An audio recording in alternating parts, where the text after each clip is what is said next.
Iran America ಹಾಗೂ Israel ನಡುವೆ ನಡೀತಾ ಇರುವಂತಹ ಯುದ್ಧಕ್ಕೆ ಕದನ ವಿರಾಮ ಬಿದ್ದಿದೆ. ಆದ್ರೂ ಕೂಡ ಮಧ್ಯಪ್ರಾಚ್ಯದಲ್ಲಿ ಕಿಚ್ಚು ತಣ್ಣಗಾಗ್ತಾ ಇಲ್ಲ. ಅಮೆರಿಕ ಇಸ್ರೇಲ್ಗೆ ಈಗ ಮುಜ್ತಬಾ ಖಮೇನಿ ಎಚ್ಚರಿಕೆಯ ಸಂದೇಶವನ್ನು ಕೊಟ್ಟಿದ್ದಾರೆ. ಇರಾನ್ನ ಹೊಸ ಸರ್ವೋಚ್ಚ ನಾಯಕ ಮುಜ್ತಬಾ ಖಮೇನಿಯಿಂದ ಎಚ್ಚರಿಕೆಯ ಸಂದೇಶವನ್ನು ನೀಡಲಾಗಿದೆ. ನಾವು ಯುದ್ಧವನ್ನ ಬಯಸಿರಲಿಲ್ಲ, ಬಯಸೋದು ಇಲ್ಲ. ಆದರೆ ಯಾರೇ ನಮ್ಮ ಮೇಲೆ ದಾಳಿಗೆ ಬಂದರೂ ಕೂಡ ಸುಮ್ಮನೆ ಬಿಡೋದಿಲ್ಲ ಅಂತ ಹೇಳಿ ಎಚ್ಚರಿಕೆಯನ್ನು ಕೊಡಲಾಗಿದೆ. ನಮ್ಮ ಕಾನೂನುಬದ್ಧ ಹಕ್ಕುಗಳನ್ನು ನಾವು ತ್ಯಜಿಸುವ ಮಾತೇ ಇಲ್ಲ. ಮೇಲೆರಗಿ ಬಂದವರಿಗೆ ತಿರುಗೇಟನ್ನ ಕೊಟ್ಟೇ ಕೊಡ್ತೀವಿ. ನಿಮ್ಮ ಕಡೆಯಿಂದ ಸೂಕ್ತ ಪ್ರತಿಕ್ರಿಯೆಗೆ ಈಗಲೂ ಕೂಡ ಕಾಯ್ತಾ ಇದ್ದೀವಿ ಅಂತ ಮುಜ್ತಬಾ ಖಮೇನಿಯಿಂದ ಹೊಸ ಸಂದೇಶ ಬಂದಿದೆ. ದುರಹಂಕಾರ ತ್ಯಜಿಸದೇ ಇದ್ರೆ ನಾವು ಸುಮ್ಮನಾಗಲ್ಲ ಅಂತ ಹೇಳಿ ವಾರ್ನಿಂಗ್ ಬಂದಿದೆ ಇರಾನ್ನ ಹೊಸ ಸರ್ವೋಚ್ಚ ನಾಯಕರ ಕಡೆಯಿಂದ. ಒಂದು ಕಡೆಯಲ್ಲಿ ಅಮೆರಿಕ ಇಸ್ರೇಲ್ ಇರಾನ್ ಜೊತೆಗೆ ಒಪ್ಪಂದವನ್ನ ಮಾಡಿಕೊಂಡಿದೆ. ಆದರೆ ಲೆಬನಾನ್ ಮೇಲೆ ಇಸ್ರೇಲ್ ನಡೆಸ್ತಾ ಇರುವಂತಹ ದಾಳಿಯಿಂದ ಇರಾನ್ ಮತ್ತಷ್ಟು ಕೆರಳ್ತಾ ಇದೆ. ಇಂಥ ಸಂದರ್ಭದಲ್ಲಿ ಮುಜ್ತಬಾ ಖಮೇನಿಯ ಅಕೌಂಟ್ನಿಂದ ಬಂದಿರುವಂತಹ ಎಚ್ಚರಿಕೆಯ ಸಂದೇಶ ಇದು. ಎಕ್ಸ್ನಲ್ಲಿ ಪೋಸ್ಟ್ ಮಾಡಿರೋದನ್ನು ನೋಡ್ತಾ ಇದ್ದೀರಿ. ಆಯತುಲ್ಲಾ ಮುಜ್ತಬಾ ಖಮೇನಿಯ ಖಾತೆಯಿಂದ, ಅಧಿಕೃತ ಖಾತೆಯಿಂದ ಬಂದಿರುವಂತಹ ಎಚ್ಚರಿಕೆ ಇದು. ನಮ್ಮ ಮೇಲೆ ದಾಳಿಗೆ ಬಂದರೆ, ನಮ್ಮ ಮೇಲೆ ದಂಡೆತ್ತಿ ಬಂದರೆ ನಾವಂತೂ ಸುಮ್ಮನಿರೋದಿಲ್ಲ. ಯುದ್ಧವನ್ನು ನಾವು ಬಯಸಿರಲಿಲ್ಲ, ಬಯಸೋದು ಕೂಡ ಇಲ್ಲ. ಆದರೆ ಯಾರೇ ನಮ್ಮ ಮೇಲೆ ದಾಳಿಗೆ ಬಂದರೂ ಕೂಡ ನಾವು ಸುಮ್ಮನಿರೋದಿಲ್ಲ ಅನ್ನುವಂಥ ಎಚ್ಚರಿಕೆಯನ್ನು ಕೊಡ್ತಾ ಇದ್ದಾರೆ. ನಮ್ಮ ಕಾನೂನುಬದ್ಧ ಹಕ್ಕುಗಳನ್ನು ನಾವು ತ್ಯಜಿಸುವಂತಹ ಮಾತೇ ಇಲ್ಲ. ಮೇಲೆರೆಗೆ ಬಂದವರಿಗೆ ತಿರುಗೇಟನ್ನು ಕೊಟ್ಟೇ ಕೊಡ್ತೀವಿ ಅಂತ ಹೇಳಿ ಇರಾನ್ನ ಸರ್ವೋಚ್ಚ ನಾಯಕ ಮುಜ್ತಬಾ ಖಮೇನಿ ಈಗ ಪ್ರತಿಕ್ರಿಯೆ ಕೊಟ್ಟಿರೋದು. ದುರಹಂಕಾರ ತ್ಯಜಿಸದೇ ಇದ್ರೆ ನಾವು ಸುಮ್ಮನಾಗೋದಿಲ್ಲ ಅಂತ ಹೇಳಿ ಇಸ್ರೇಲ್ ಹಾಗೂ ಅಮೆರಿಕ ಎರಡು ದೇಶಗಳಿಗೂ ಕೂಡ ಈಗ ಹೊಸ ವಾರ್ನಿಂಗ್ ಬಂದಿದೆ. ಒಂದು ಕಡೆಯಲ್ಲಿ ಮಾತುಕತೆಯ ಬೆಳವಣಿಗೆಗಳು ಆಗ್ತಾ ಇದೆ, ಮತ್ತೊಂದು ಕಡೆಯಲ್ಲಿ ಲೆಬನಾನ್ ಮೇಲೆ ಇಸ್ರೇಲ್ ದಾಳಿಯನ್ನು ನಡೆಸ್ತಾ ಇರೋದು ಇರಾನನ್ನು ಮತ್ತಷ್ಟು ಕೆರಳಿಸ್ತಾ ಇದೆ. ಹೀಗಾಗಿ ಮಧ್ಯಪ್ರಾಚ್ಯದಲ್ಲಿ ನಡೀತಾ ಇರುವಂತಹ ಯುದ್ಧ ಒಂದು ಹಂತಕ್ಕೆ ಕದನ ವಿರಾಮ ಅಂತ ಹೇಳಿದ್ರು ಕೂಡ ಈ ಕದನ ವಿರಾಮ ಎಷ್ಟರ ಮಟ್ಟಿಗೆ ಪಾಲನೆ ಆಗತ್ತೆ ಅನ್ನುವಂಥದ್ದು ಈಗ ಕುತೂಹಲ.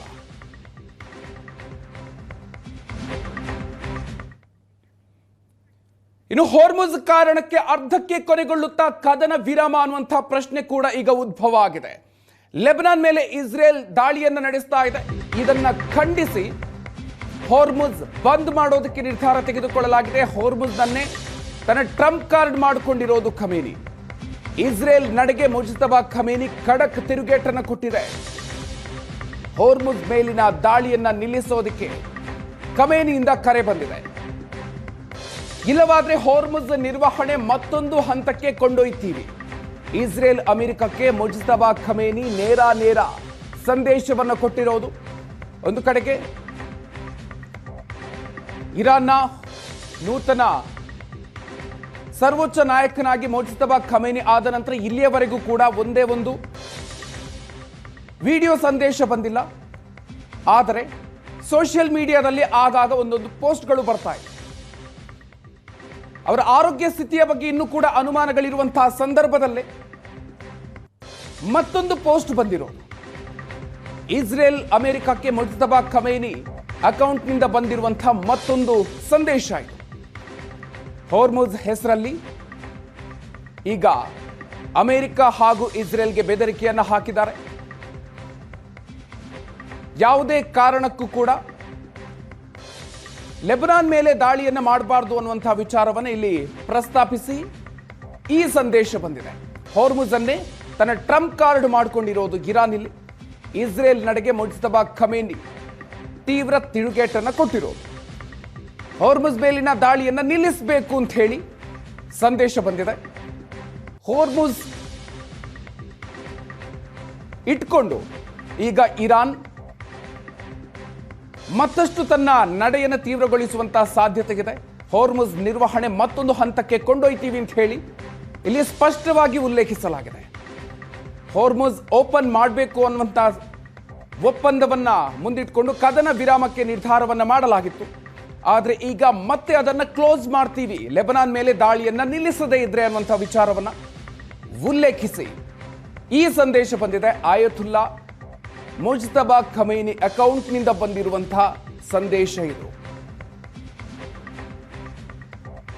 ಒಂದು ಕಡೆಯಲ್ಲಿ ಮುಜ್ತಬಾ ಖಮೈನಿಯ ಆರೋಗ್ಯದ ವಿಚಾರಕ್ಕೆ ಸಂಬಂಧಪಟ್ಟಂತೆ ಇನ್ನೂ ಕೂಡ ಅಧಿಕೃತವಾಗಿರುವಂತಹ ಯಾವುದೇ ಒಂದು ಸ್ಪಷ್ಟತೆ ಕೂಡ ಇಲ್ಲ. ಆದರೆ ಅವರ ಸೋಷಿಯಲ್ ಮೀಡಿಯಾ ಅಕೌಂಟ್ನಿಂದ ಬಂದಿರುವಂತಹ ಸಂದೇಶ ಇದು.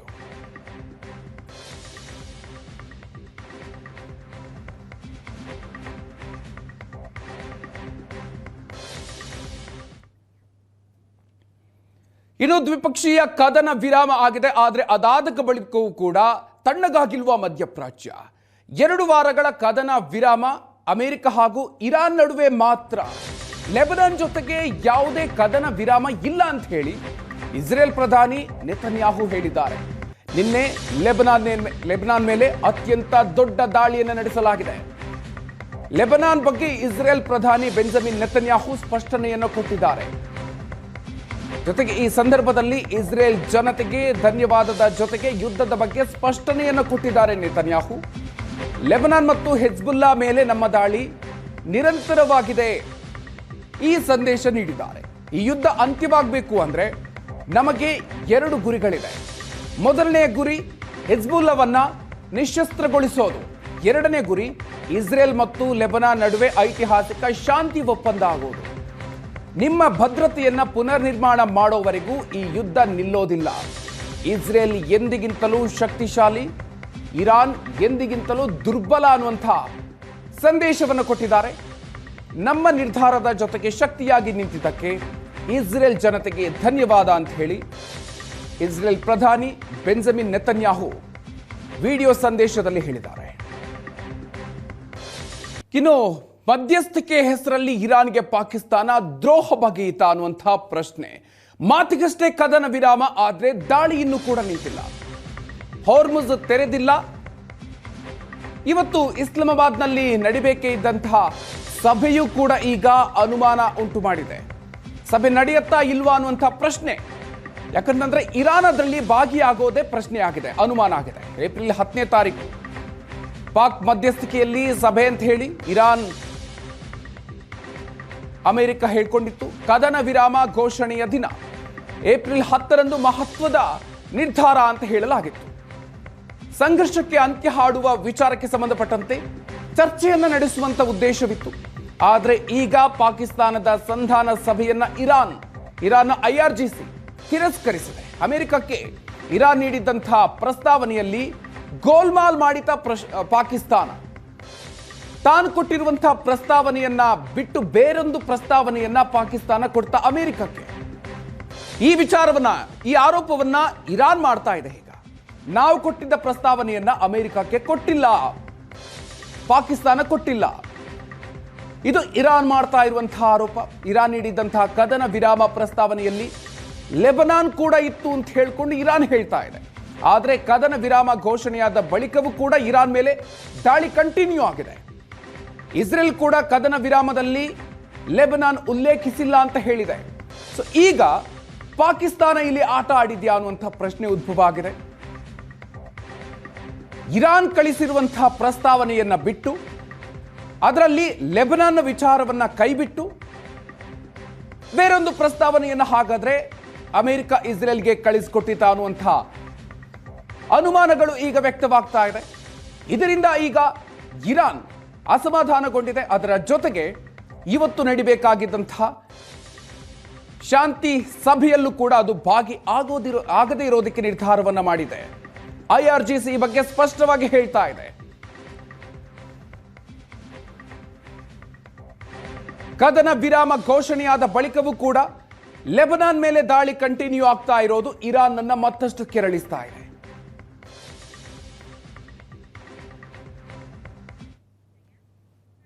ಇನ್ನು ಮಧ್ಯಸ್ಥಿಕೆ ಹೆಸರಲ್ಲಿ ಇರಾನ್ ಜೊತೆಗೆ ಪಾಕಿಸ್ತಾನ ಮೋಸದಾಟ ಆಡಿದೆ ಅನ್ನುವಂತಹ ಅನುಮಾನ ವ್ಯಕ್ತವಾಗ್ತಾ ಇದೆ. ಇಸ್ಲಾಮಾಬಾದ್ ಸಭೆಗೆ ಆಗಮಿಸೋದಕ್ಕೆ ಪಾಕಿಸ್ತಾನಕ್ಕೆ ಇರಾನ್ ಈಗ ಷರತ್ತನ್ನ ಹಾಕಿದೆ. ಮೊದಲು ಲೆಬನಾನ್ ಮೇಲೆ ಇಸ್ರೇಲ್ ದಾಳಿಯನ್ನ ನಿಲ್ಲಿಸಬೇಕು. ಲೆಬನಾನ್ ಮೇಲೆ ಕಂಟಿನ್ಯೂ ಆಗಿ ನಿನ್ನೆ ಮತ್ತಷ್ಟು ತೀವ್ರವಾಗಿ ದಾಳಿಯನ್ನ ಮಾಡಿದೆ ಇಸ್ರೇಲ್. ಅದನ್ನು ನಿಲ್ಲಿಸಬೇಕು ಅಂತ ಹೇಳ್ತಾ ಇದೆ. ಕದನ ವಿರಾಮದಲ್ಲಿ ಲೆಬನಾನ್ ಒಳಗೊಂಡೆ ಮಾತ್ರವೇ ಸಭೆಗೆ ಎಂಟ್ರಿ ಆಗ್ತೀವಿ. ಪ್ರಸ್ತಾವನೆಯಲ್ಲಿರುವಂತಹ 10 ಅಂಶಗಳನ್ನು ಕೂಡ ಅಮೆರಿಕ ಹಾಗೂ ಇಸ್ರೇಲ್ ಒಪ್ಪಲೇಬೇಕು. ಪಾಕಿಸ್ತಾನ ಪ್ರಧಾನಿಗೆ ಇರಾನ್ ಅಧ್ಯಕ್ಷ ಪೆಜೆಶ್ಕಿಯಾನ್ ಈಗ ಖಡಕ್ ಸಂದೇಶವನ್ನು ರವಾನೆ ಮಾಡಿದ್ದಾರೆ. ಲೆಬನಾನ್ ಒಳಗೊಳ್ಳದೇ ಇದ್ರೆ ಈ ಕದನ ವಿರಾಮ ಸಾಧ್ಯ ಇಲ್ಲ ಅನ್ನುವಂಥ ಮಾತನ್ನ ಈಗ ಇರಾನ್ ಸ್ಪಷ್ಟವಾಗಿ ಹೇಳ್ತಾ ಇರೋದು. ಲೆಬನಾನ್ ಈ ಒಂದು ಶಾಂತಿ ಮಾತುಕತೆಯ ಪ್ರಸ್ತಾಪದಲ್ಲಿ ಇಲ್ವೇ ಇಲ್ಲ ಅಂತ ಹೇಳಿ ಒಂದು ಕಡೆಯಲ್ಲಿ ಅಮೆರಿಕ ಇಸ್ರೇಲ್ ಹೇಳ್ತಾ ಇದೆ. ಆದರೆ ಅದನ್ನ ಒಳಗೊಳ್ಳದೇ ಇದ್ರೆ ಇದು ಅಸಾಧ್ಯ. ಈ ಸಂಧಾನ ಸಭೆಗೆ ನಾವು ಆಗಮಿಸೋದೇ ಇಲ್ಲ, ನಾವು ಭಾಗಿ ಆಗಲ್ಲ ಅನ್ನೋದನ್ನ ಇರಾನ್ ಸ್ಪಷ್ಟವಾಗಿ ಹೇಳ್ತಾ ಇದೆ. ಹೀಗಾಗಿ ಈ ಸಂಧಾನ ಸಭೆ ನಡೆಯೋದು ಕೂಡ ಈಗ ಅನುಮಾನ ಅನ್ನುವಂಥ ಪ್ರಶ್ನೆ. ಒಂದು ಕಡೆಯಲ್ಲಿ ಸಂಧಾನ ಸಭೆಯಲ್ಲಿ ಅಮೆರಿಕದ ನಿಯೋಗ ಭಾಗಿಯಾಗೋದಕ್ಕೆ ರೆಡಿಯಾಗಿದೆ. ಜೆಡಿ ವ್ಯಾನ್ಸ್ ನೇತೃತ್ವದ ಅಮೆರಿಕದ ನಿಯೋಗ. ಮತ್ತೊಂದು ಕಡೆಯಲ್ಲಿ ಇರಾನ್ನ ನಿಯೋಗ ಕೂಡ ಭಾಗಿ ಆಗಬೇಕಾಗಿತ್ತು. ಆದರೆ IRGC ಅದರ ಜೊತೆಗೆ ಇರಾನ್ ಅಧ್ಯಕ್ಷ ಪೆಜೆಶ್ಕಿಯಾನ್ ಸ್ಪಷ್ಟವಾಗಿ ತಮ್ಮ ನಿಲುವನ್ನು ಹೇಳ್ತಾ ಇದ್ದಾರೆ. ಲೆಬನಾನ್ ಇನ್ಕ್ಲೂಡ್ ಆಗದೇ ಇದ್ರೆ ಈ ಸಂಧಾನ ಸಭೆಯಲ್ಲಿ ಇರಾನ್ ಭಾಗಿ ಆಗುವುದಿಲ್ಲ. ಆ ಮೂಲಕ 10 ದಿನಗಳ ಈ ಕದನ ವಿರಾಮ ಏನಿದೆ ಅದು ಎಷ್ಟರ ಮಟ್ಟಿಗೆ ಜಾರಿಯಾಗುತ್ತೆ ಅನ್ನುವಂಥದ್ದು ಈಗ ಇರುವಂತಹ ಕುತೂಹಲ. ಒಂದು ಕಡೆಯಲ್ಲಿ ಇರಾನ್ ಈಗ ಪಾಕಿಸ್ತಾನದ ಮೇಲೂ ಕೂಡ ಸಿಡಿದು ಬೀಳ್ತಾ ಇದೆ. ನಾವು ನೀಡಿರುವಂತಹ ಪ್ರಸ್ತಾವನೆಯನ್ನ ಬಿಟ್ಟು ಬೇರೆಯೇ ಪ್ರಸ್ತಾವನೆಯನ್ನ ಅಮೆರಿಕಕ್ಕೆ ರವಾನೆಯನ್ನ ಮಾಡಿದೆ ಅನ್ನುವಂಥ ವಿಚಾರವನ್ನು ಹೇಳ್ತಾ ಇದೆ. ಮತ್ತೊಂದು ಕಡೆಯಲ್ಲಿ ಅಮೆರಿಕ ಲೆಬನಾನ್ ವಿಚಾರವೇ ಇಲ್ಲ,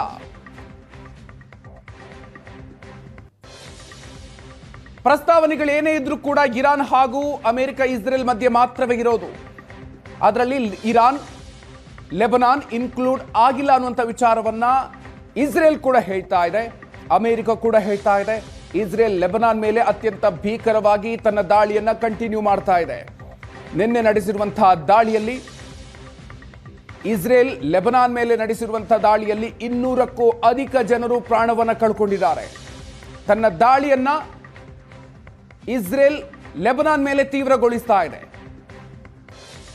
ಸಂಪೂರ್ಣವಾಗಿ ಈಗ ಲೆಬನಾನ್ ಮೇಲೆ ಇಸ್ರೇಲ್ ಕಾನ್ಸಂಟ್ರೇಟ್ ಮಾಡಿ ಅಲ್ಲಿ ತನ್ನ ದಾಳಿಯನ್ನು ಕಂಟಿನ್ಯೂ ಮಾಡ್ತಾ ಇದೆ. ಇದಕ್ಕೆ ಈಗ ಇರಾನ್ ಅಸಮಾಧಾನಗೊಂಡಿದೆ, ಆಕ್ರೋಶವನ್ನು ವ್ಯಕ್ತಪಡಿಸ್ತಾ ಇದೆ. ಸಂಧಾನ ಸಭೆ ಈಗ ನಡೆಯೋದೆ ಅನುಮಾನ ಅನ್ನುವಂಥ ಪರಿಸ್ಥಿತಿ ಬಂದಿದೆ.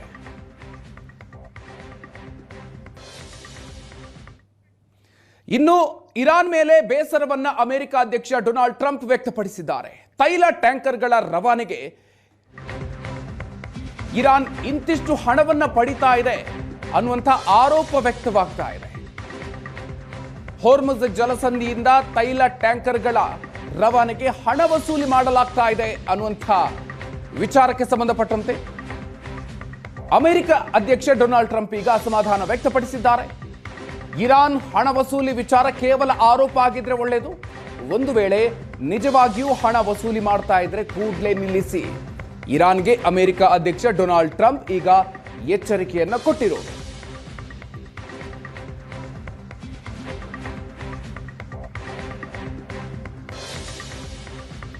ಅಮೆರಿಕ ಅಧ್ಯಕ್ಷ ಡೊನಾಲ್ಡ್ ಟ್ರಂಪ್ ಮಾಡಿರುವಂತ ಪೋಸ್ಟ್ ಅನ್ನ ನೀವು ನೋಡ್ತಾ ಇದ್ದೀರಿ. ಹೋರ್ಮುಜ್ ಜಲಸಂಧಿಯಲ್ಲಿ ತೈಲ ಹಾಗೂ ಯಾವುದೇ ರೀತಿಯಾಗಿರುವಂತಹ ಹಡಗುಗಳ ಸಂಚಾರಕ್ಕೆ ಇರಾನ್ ಟೋಲ್ ಸಂಗ್ರಹವನ್ನ ಮಾಡ್ತಾ ಇದೆ ಈಗಾಗಲೇ ಅನ್ನುವಂಥ ವಿಚಾರಕ್ಕೆ ಸಂಬಂಧಪಟ್ಟಂತೆ ಡೊನಾಲ್ಡ್ ಜೆ ಟ್ರಂಪ್ ಈಗ ಅಸಮಾಧಾನವನ್ನು ವ್ಯಕ್ತಪಡಿಸಿ ಟ್ವೀಟ್ ಮಾಡಿದ್ದಾರೆ, ಪೋಸ್ಟ್ ಅನ್ನು ಮಾಡಿರೋದು. ಯಾವುದೇ ಕಾರಣಕ್ಕೂ ಇದು ನಡಿಬಾರದು, ಇದು ಆರೋಪವಾಗಿದ್ರೆ ಮಾತ್ರವೇ ಒಳ್ಳೆಯದು ಅನ್ನುವಂಥ ಮಾತನ್ನ ಹೇಳಿದ್ದಾರೆ. ಒಂದು ವೇಳೆ ಹಣ ವಸೂಲಿ ಮಾಡ್ತಾ ಇದ್ರೆ ಕೂಡಲೇ ನಿಲ್ಲಿಸಿ. ಡೊನಾಲ್ಡ್ ಟ್ರಂಪ್ ಅವರು ಈ ಬಗ್ಗೆ ಈಗ ಪೋಸ್ಟ್ ಅನ್ನು ಮಾಡಿದ್ದಾರೆ.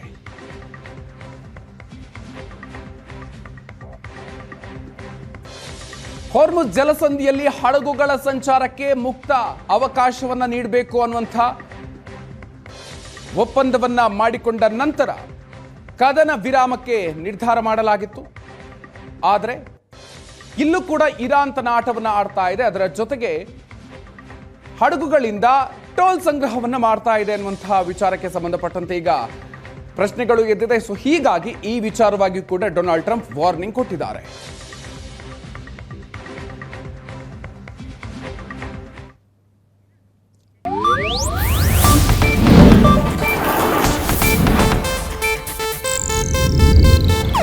ಇದು ಏಷ್ಯಾನೆಟ್ ನ್ಯೂಸ್ ನೆಟ್ವರ್ಕ್ ಪ್ರಸ್ತುತಿ.